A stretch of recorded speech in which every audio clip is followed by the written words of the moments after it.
The biggest problem is that people don't heal themselves, because when you heal you, you can heal others. If you don't, what you're going to do is hurt you is going to hurt others. And that's just what it is.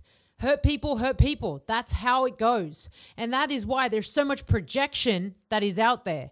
The more that people project how they're feeling internally, the more they are showing that externally.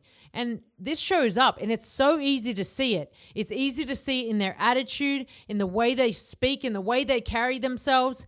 It's even easy to feel it in their energy. People will not lie to you with their energy, because energy doesn't lie. But you can really sense when someone is honestly not clear, not stable, not in a good place internally. Just look straight at them. Listen to how they show up. Listen to how they're actually speaking. Try and actually dive into this. This is where it's at.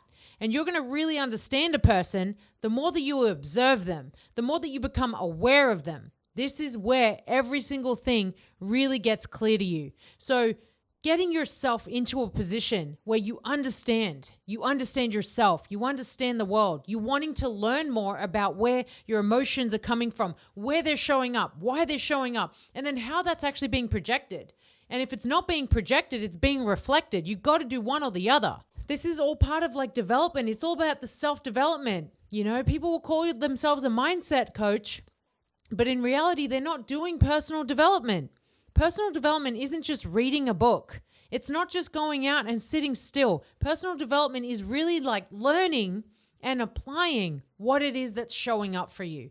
If you are one of those people that struggle to sit with yourself, you should sit with yourself even more. If you're one of those people that struggle to read, you should read even more. If you're one of those people that struggle to listen, you should listen even more. Whatever it is that you're struggling with, that's what you need to be doing more of. But you don't want to do more. You know why? Because doing more requires work, and that work is uncomfortable. But I can tell you right now, that is where it's at. It's not necessarily trying to go and just like do more of something else because it's easier for you. You have to make it inconvenient.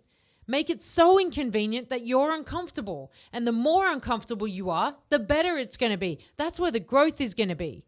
So like people will talk a lot about like, go to the gym, do hard workouts, and this is going to be what is the gateway for your life. You know, if you just get fit, that's it. Your life is better. It doesn't work like that. You can't just get fit and your life is better. How is it that people who are fit aren't mentally stable?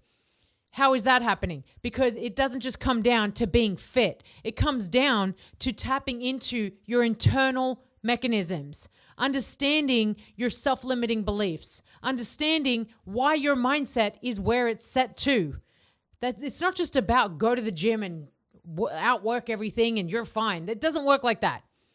That is ignorant people, and that is also the hard asses that are out there that think that they can just like work their way through everything. Sometimes you have to sit back from everything, watch it, and be really fucking uncomfortable watching it and feeling it and thinking about it. That's where the work is. That's majority of where the work is. And when you actually tap into that, oh my gosh, everything changes. And some of that's going to be some traumatic stuff that comes up for you. Some of that is going to be triggers that really test you, right? Like not to change your behavior. When you get triggered, behavior wants to come out of you that you know is negative. And so you have to control that behavior. You have to control that beast that you have. Everyone has one. Everyone has a dangerous side of them.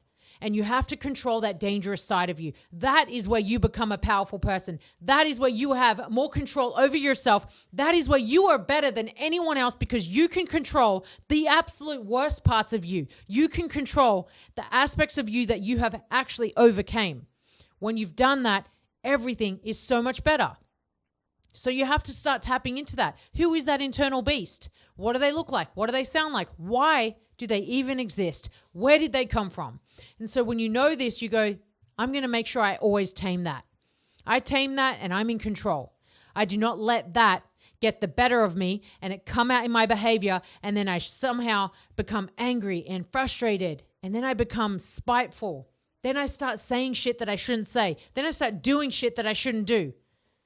All of that is a product of all the things that you're not dealing with. You become angry and bitter and guilty and shameful and embarrassed and egotistic and fearful, all because you won't deal with the internal shit that you have going on. That is why that behavior comes out. And that is a fact.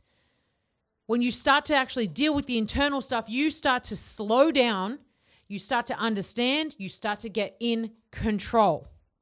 When you're in control, life is so much easier because you're not having to fight. You're not having to constantly white knuckle yourself through life. You're not having to constantly think about how do I, push myself so much harder through how I feel and what's going on a deeper level.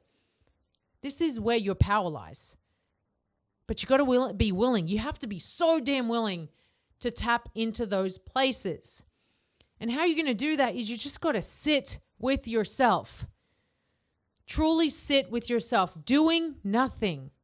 And doing nothing is doing something. And you're going to hate that. It's going to suck. So sometimes you have to just sit still. You have to be with yourself. And you have to be okay with nothing around you. No sounds, no person, no devices, nothing. That is where you are fully in an opportunity to connect with yourself. Now, you don't want to connect with yourself. You don't necessarily like the true you. You don't like the authentic version of you. This is why you're avoiding sitting with yourself, because you know that as soon as that conversation starts to go on, that self-talk starts to happen, you know it's going to be negative because you don't like you. The way to make it positive is for you to change the conversation, for you to start sitting with yourself, sitting with the deepest level of you that is so harmful, that is so triggered. Like, tap into that inner child a little bit and be okay going there. Just be okay going there. It's meant to hurt. It's meant to suck. But guess what? You sit with it and suddenly you're like, it's going to be okay. You're just going to accept. You're going to allow. You're going to be. You're just going to let it be what it needs to be. You don't need to change it with no control. You don't need to change the direction. You just need to let it be. People hold on. People hold on for way too long. The more that you hold on to the shit that you don't need, then you are then a victim. You're a victim to the things that you won't let go of. You're in chains, and you're chained to what you won't let go of. And that is harming you. That is harming the people around you. That is harming every single thing in your life because it is dictating the behavior that's following you feeling stuck. So it's up to you. Everything you want is on the other side of fear. So make a move, take action, because you're one decision away from a completely different life.